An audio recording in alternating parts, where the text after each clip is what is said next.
Well, my father was Scottish, my mother was English, but came from the Channel Islands, born in Jersey. I was born in Wales, but then we left Wales after 5 months and went to Nigeria, where I lived for 4 years. Then it was expat life. There was Kuwait, Saudi Arabia, then Hong Kong, and then I was sent back to school, to a very traditional prep school and then public school in the south of England, which I loved. And then I've ended up, after a brief stint in London, living back here in the south of England, in Kent. And I suppose where I've ended up is an England that I always believed in, a sort of expat's vision of England. I suppose I'm from everywhere and then nowhere in particular, but I do feel that I belong here, really. There's a great poem by William Cooper in which he says at one point, "England, with all thy faults, I love thee still." I've always felt that.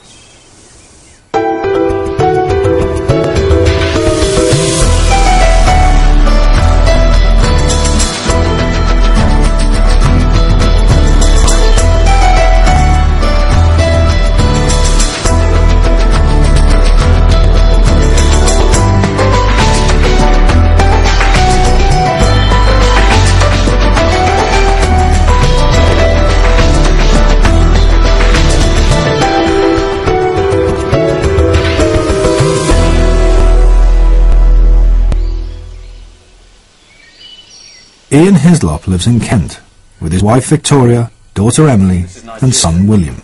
We had a walled house, sort of very arrogant. His own childhood was caught on film by his father. Is that you? Oh, that's me with a broken arm. What's he done? I fell out of a window on my birthday party when I was 3, I think. Oh, look at you. Oh, dear. Naked Footage. I don't think we want this. Yeah, no, this has gone on long enough. Let's lose this. Oh, look, still walking. My goodness. God, he's good, isn't he? I've never seen that. I didn't watch this stuff because it was just in a box and it was Super 8 and it was all slightly... Now, there's my dad. There's the Brit abroad. White socks, chap in shorts. Well, you never take your socks off now, do you? Not if I can help it. Ah, there's Mum, looking glam. Full sunglass mode.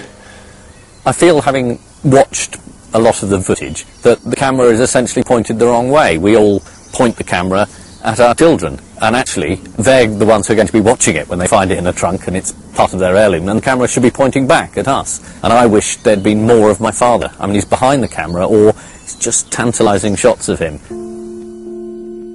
The Hislops owed their globe-trotting lifestyle to Ian's father David's career as a civil engineer. I think I haven't looked back, because Dad died young, because it's associated with, you know, a certain amount of sadness and a childhood that was sort of great but somehow ended. Then I haven't really dwelt on it. My father died when I was a child. I was only about 12, and my mother died pretty young too. So in a sense, I felt a bit orphaned, not only in a technical sense, but I'm slightly orphaned from their history because of the age differences. I didn't know either of my grandfathers. I didn't know them at all. But I'd like to know who they were and how they lived and what they went through, which is so different to what, you know, the relatively peaceful and placid life that my generation's been given.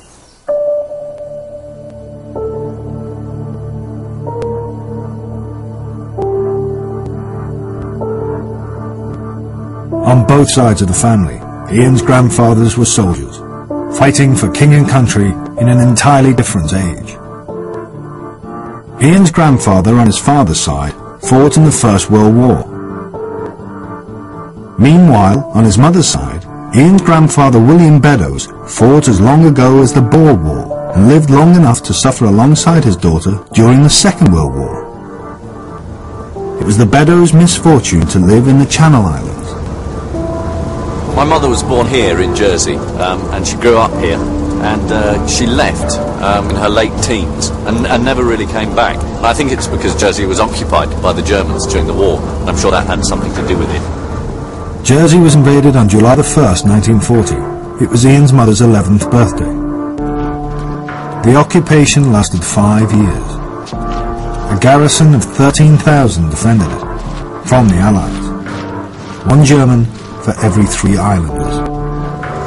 My mother didn't talk about it much, and I didn't ask the right questions at the time. I'm not interested enough, or just didn't press her. But now, I'm fascinated to know what it'd be like to be in the only bit of Britain that was occupied by the Germans. What was that like?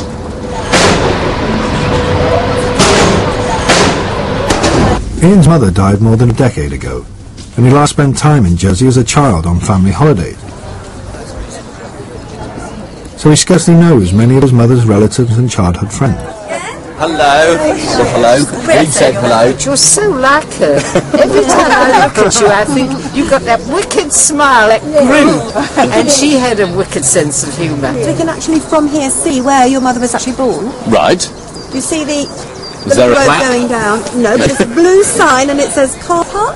Oh, how glamorous. That's the house. That's called Glen Rose, where she was born and lived until occupation. Well, this is the wedding one. Right.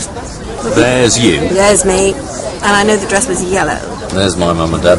Because your mother always loved freesias, didn't she? Oh, there's my grandfather, my dad's father. That was your dad's father, right? Yeah. This picture would have been That's at the here? reception. Yes, sir. Yeah. 60 years after liberation, the occupation is still etched deep in the memories of everyone who endured it. Frustration of being stuck here and wanting to do things and knowing, I mean, you couldn't have a resistance, there were no woods that they could, but they were, there's not a lot of places to hide, are there? There was a lot of sort of boiling feelings going on. But what were you doing during the occupation then? Trying to make something from nothing. Im Schutz der deutschen Wehrmacht geht das Leben auf den Inseln wieder seinen gewohnten Gang.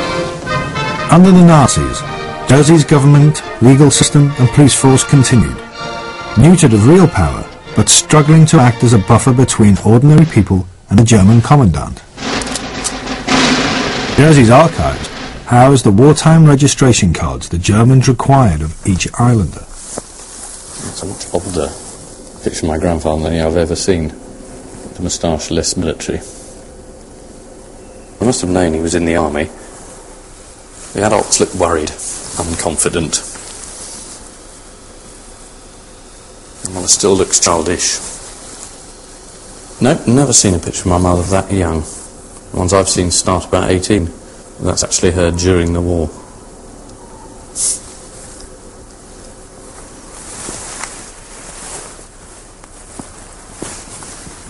That is an amazing image. Sort of thing that appears in pot boiler thrillers. What if the Germans had taken over Britain, and there's a sort of soldier and a policeman? Except they did take over a bit of it, and that's real. It's an amazing shot. I think it's the juxtaposition of seeing them in what you think's a British context. I mean, that's a bookshop, and they're selling the Decline and Fall of the British Empire. You know, that looks like a classic British cinema, and it's got swastikas on it, and it's showing propaganda films. Again, they are the stuff of nightmare. I mean, Hitler must have thought it was the most fantastic propaganda. Well, a swastika picked out in flowers. I remember my mother saying there were two images. There was the image of them goose-stepping in and then being shipped out on the boats in rags. Sort of framed the war for her.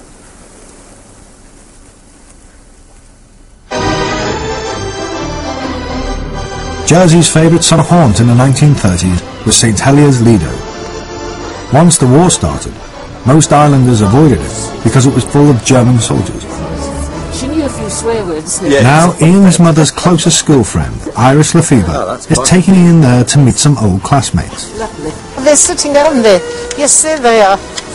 You must be John. Hello, Ian. Hello, Ian. Very nice to meet you. Under occupation and cut off from normal supplies, these teenagers grew up in the most unusual circumstances. It does sound quite grim. I mean, you must have been hungry. The clothes were very grey. Remember the clogs? Oh, the We had these wooden clogs. They were a flat piece of wood, about that thick, and shaped like a foot. Solid, no give at all. Yeah. Two pieces of car tyre underneath, and a piece on the heel, and a piece of canvas over the top. And you got into those, and boy, you knew you had shoes on. I had bleeding ankles. As you walked along, You're such a stone lot. She says, I've got bleeding ankles, and you all laugh.